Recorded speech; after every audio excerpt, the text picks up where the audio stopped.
We always say people fall in love. We love the idea of a classic romance about a guy and a girl and their eyes meet across the mass of people, and the rest of it is a love story like no other. Intense connection, powerful, and instant romance, and a happily ever after. But the older I get, the more I realize that falling in love might sound romantic, but it's not always healthy. Because falling in love means you lose your balance. You lose your sense of direction, and sometimes you lose yourself. What if love isn't something that you have to fall into, but something that you should step into on purpose? My uncommon advice today is just that. Why stepping into love intentionally is actually better for your emotional health, your peace, and your long-term happiness. When we say we fell in love, we usually mean that we got swept up in the feelings. The butterflies and the late night talks and all the excitement. It's a rush. It's a dopamine hit. And your brain is throwing a party because someone finally sees you. But here's the problem. When you fall, you lose control. When you fall, you usually end up hurting yourself. You stop asking important questions like, do I actually know this person? Are we emotionally compatible? Do we even want the same kind of life? When you fall, you're reacting. You're not choosing. And that's why so many people end up brokenhearted. Not because love failed, but because they mistook intensity for intimacy. And real intimacy takes time. Falling is instant. Let me tell you a kind of embarrassing story. When I met my wife, Liz, I was sure that I was in love almost instantly. I saw her across the room and I was like, that girl, I want her. And guess what? She was amazing. She was smart and kind and easy to talk to and even easier to look at. And she was everything I thought I wanted. And one night, I kissed her. It was my first kiss ever. And it was this huge emotional moment. And I looked at her and I told her, I love you. And it felt perfect, like something out of a movie. But a few days later, something didn't feel right. And I brought it up to somebody that I trusted, and they told me the truth that I needed to hear. I didn't really love this girl. It wasn't that she'd done anything wrong, it was me. I realized that I wanted to love her, but I didn't know her. I didn't know what made her angry. I didn't know how she handled disappointment. I didn't know what she was like on her worst day. And even worse, she didn't know me. She didn't know my deepest, darkest secrets. She didn't know if she could trust me, much less love me. So I did something that was embarrassing and it felt horrible in the moment. I told her, I have to take this back. I want to love you, but I can't say that I love you because I really don't know you and you don't really know me. It was so awkward and it was humbling and it was hard, but it was honest.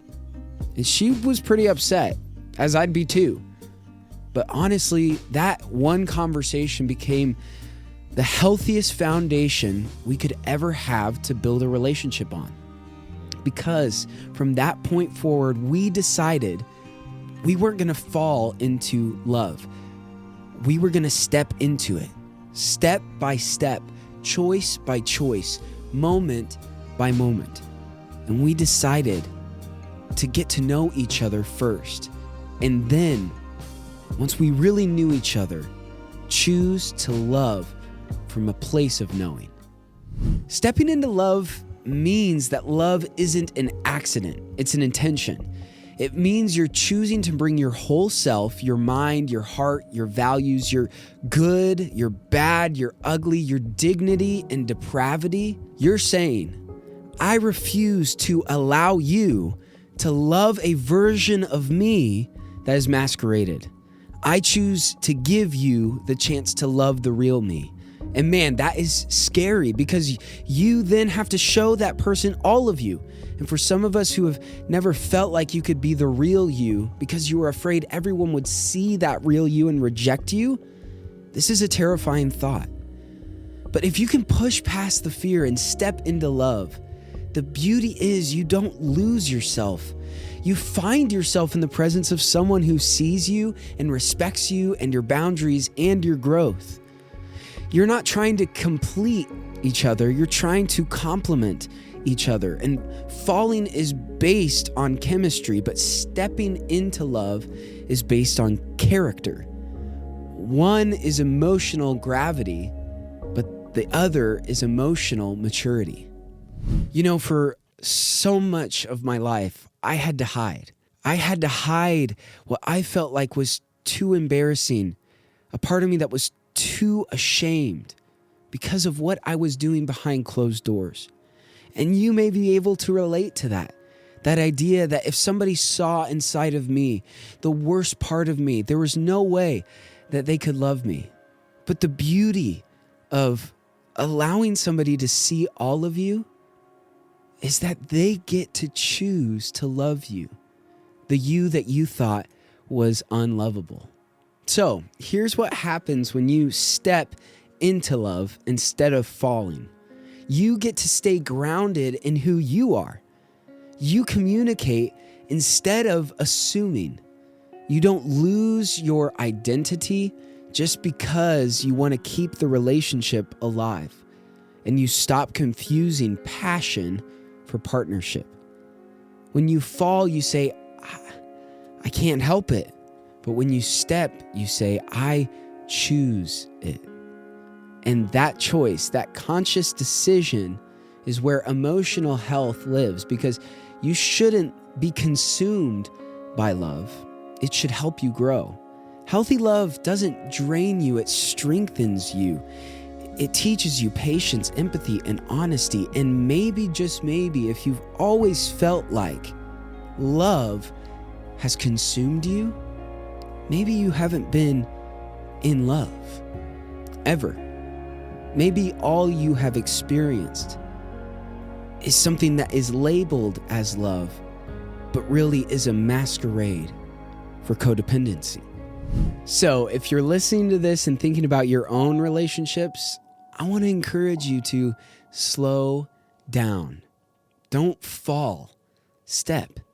Step with awareness. Step with honesty. Step when you've taken the time to get to know that person and yourself. There's a quote by Tim Keller that really hits home on this. He says, "To be loved but not known is comforting but superficial. To be known and not loved is our greatest fear. But to be fully known and fully loved is, well, a lot like being loved by God. It is what we need more than anything. Because real love can't be based on a fantasy. But if you decide to live in the truth, you can know what it is to be fully known and fully loved at the same time. And true love isn't about losing control. It's about walking side by side, knowing exactly where your feet are going. That's not falling in love. That's becoming fully known and fully loved." Thanks for watching today's Uncommon Advice. If you disagreed with anything I said, I would love to hear your disagreements or your thoughts in the comments below. And if you are new to the channel and you're a first-time watcher, hit that subscribe button for more content just like this. And if you're somebody that this is really hitting home for you, like this video and share it with someone who's ready to stop falling in love and start stepping into love. Also, side note, I wrote a song called Known and Loved that was inspired by this story in my life. So if you want to hear that song, just let me know. Thanks for watching, and remember, in a world that is common, choose to be uncommon.